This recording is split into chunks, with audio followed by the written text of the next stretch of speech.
Mesdames et messieurs, je vous adresse mes salutations distinguées et je suis honoré de vous accueillir sur ma chaîne YouTube. Je réponds au nom de Doumi Amir et je désire partager avec vous ma perspective en tant que professeur, chercheur, débutant en histoire et tuteur universitaire.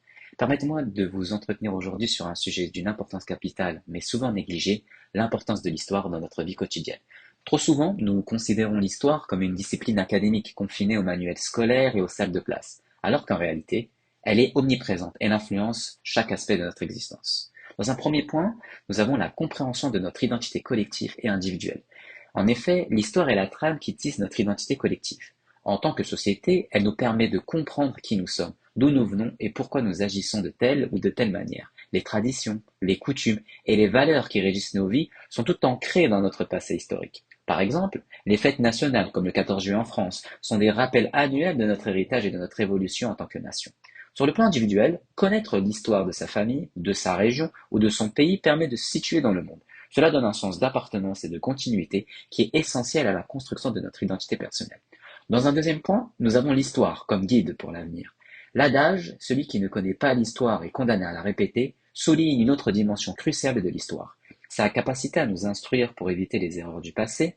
En étudiant les événements historiques, les succès comme les échecs, nous pouvons tirer des leçons précieuses. Par exemple, la compréhension des causes et des conséquences des grandes guerres mondiales nous incite à promouvoir la paix et la diplomatie dans les relations internationales contemporaines. De plus, l'histoire nous enseigne la résilience. Les périodes de crise comme la Grande Dépression ou les pandémies passées montrent comment les sociétés ont surmonté les défis, offrant des modèles et des stratégies pour affronter les crises actuelles, telles que les crises économiques ou sanitaires. Dans un troisième point, nous avons l'histoire et la culture générale. Une bonne connaissance de l'histoire enrichit notre culture générale et notre capacité à interagir de manière informée et réfléchie avec le monde qui nous entoure.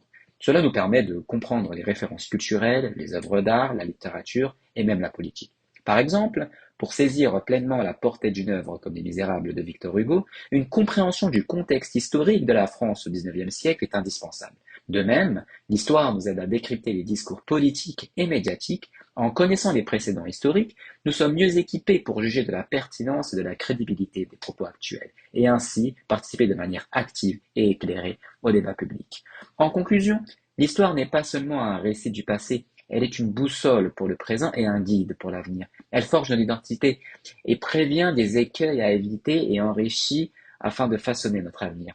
Nous ne laissons pas être relégués aux oubliettes, mais faisons-en une alliée précieuse et constante dans notre quête et sens de progrès. Merci sincèrement de m'avoir accompagné dans cette tranche de ma vie. N'hésitez pas à partager vos commentaires et à vous abonner pour être informé des futures vidéos. Merci de votre attention et à très bientôt pour de nouvelles aventures académiques, enrichissantes et sportives. Prenez soin de vous.